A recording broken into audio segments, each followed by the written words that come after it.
இப்படி பெய்யி நான் எப்படி வீட்டுக்கு போறதுக்கு? இரு லட்சுமி, மணி என்ன 8 மணி தானே ஆச்சு, கொஞ்ச நேரம் கழிச்சு போகலாம், மழை கொஞ்சம் தோரட்டும்.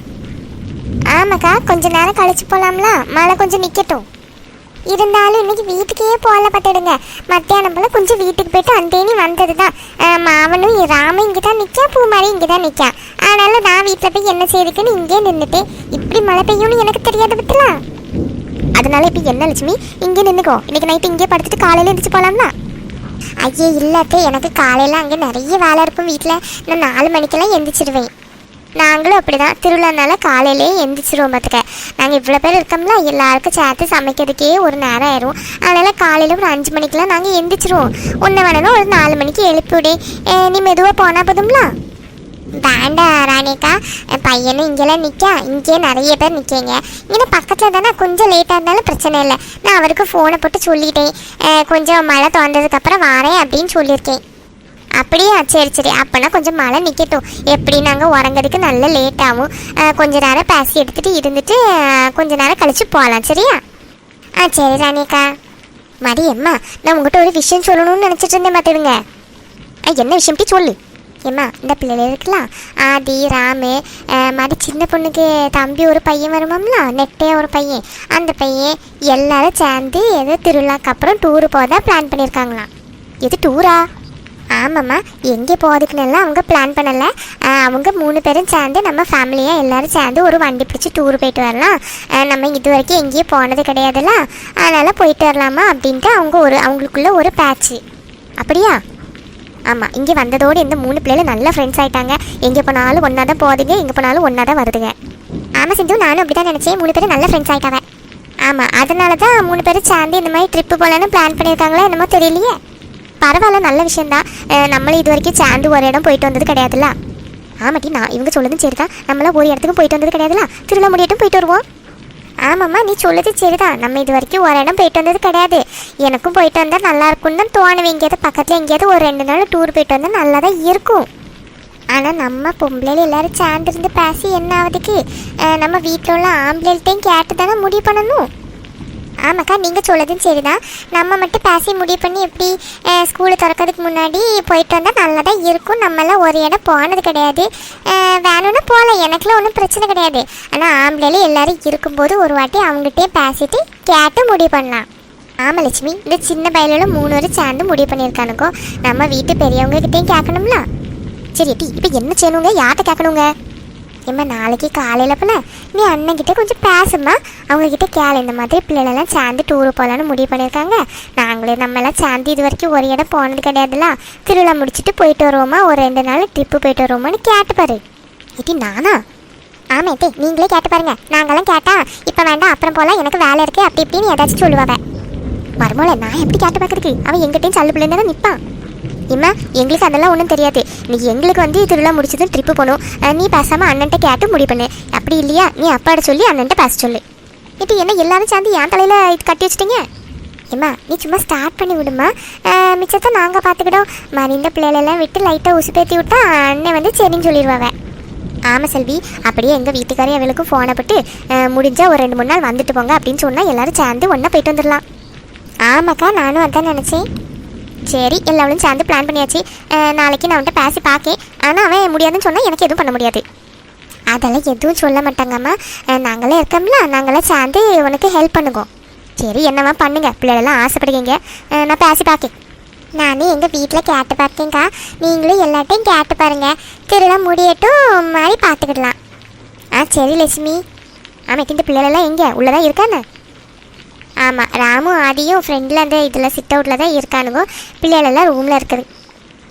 மழை கொஞ்சம் விட்டால் வீட்டுக்கு போகலாம். மழை இன்னைக்கு விட்ட பாடு இல்லைக்கா, எனக்கு நைட்டு பூரா மழை பெய்யும். பேசாமல் இங்கேனே படுத்துக்கிடுங்க. மழை விடலாம் மாதிரி என்ன செய்யுதுக்கு, இங்கே தான் படுக்கணும். ராமு இருக்காம்ல, அதனால தான் எனக்கு ஒரு மாதிரி இருக்குது. அவனையும் இங்கேயே படுக்க சொல்லணுமே அப்படின்ட்டு. அதனால் இப்போ என்ன லட்சுமி, அவனும் எங்கள் வீட்டு பிள்ளை மாதிரி தான். அதெல்லாம் சரி தான், ஆனால் எனக்கும் தான் ஒரு மாதிரி இருக்குது. ஏக்கா, நீங்கள் அதெல்லாம் ஒன்றும் நினைக்காதீங்க. அவன் ஆதி கூட நல்ல ஃப்ரெண்ட் ஆகிட்ட பார்த்துருங்க. அவனும் எங்கள் வீட்டு பிள்ளை மாதிரி தான். நீங்கள் சும்மா அதெல்லாம் பற்றி நினச்சி எதுவும் கவலைப்படாதீங்க, சரியா?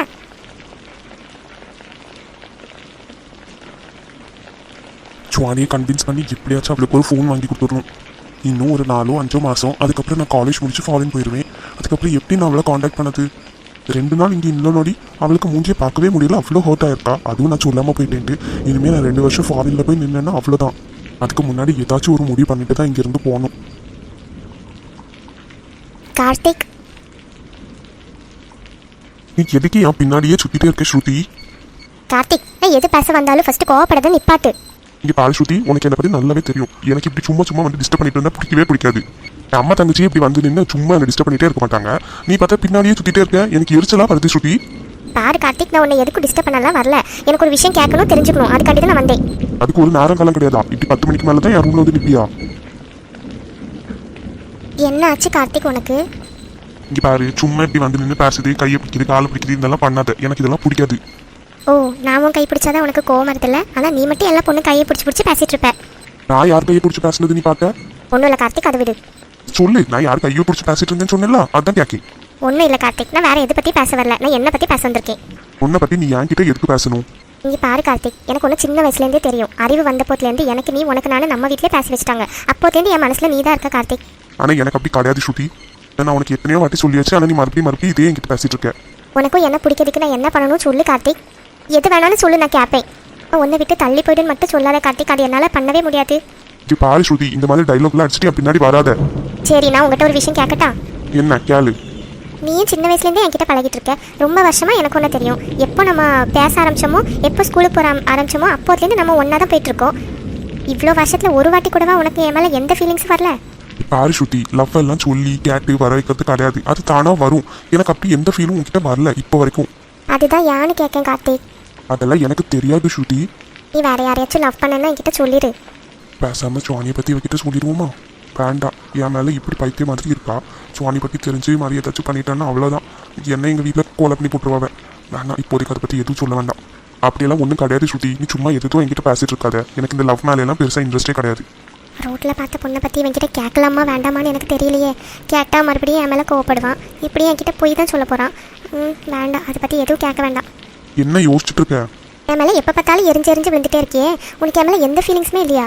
இங்கே பாரு ஸ்ருதி, எனக்கு அவன் மேலே எந்த கோவமும் கிடையாது. எரிஞ்சு விழன்னா நான் எனக்காண்டி என்னோட பர்சனல் ஸ்பேஸில் இருக்கும்போது சும்மா அதுக்குள்ளே வந்து மூக்க நினைக்கல. எனக்கு அதுதான் பிடிக்காது. வெளியே போனால் பின்னாடியே வர வேண்டியது, யார் உங்களுக்குள்ளே வந்து நின்று இப்படி தொல்லை பண்ண வேண்டியது, இதெல்லாம் பண்ண எனக்கு பிடிக்காது.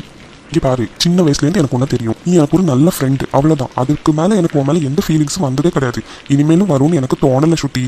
பாரு, நான் ஒரு விஷயம் சொல்லேன். ஒன்று நீ மாற்றிக்கிட்டா உனக்கு நல்லது. சும்மா தேவையில்லாத விஷயத்தை பற்றி யோசிச்சு நானும் உன்னை லவ் பண்ணுவேன்னு யோசிச்சு ஒன்று நீயே ஹர்ட் பண்ணிக்காத.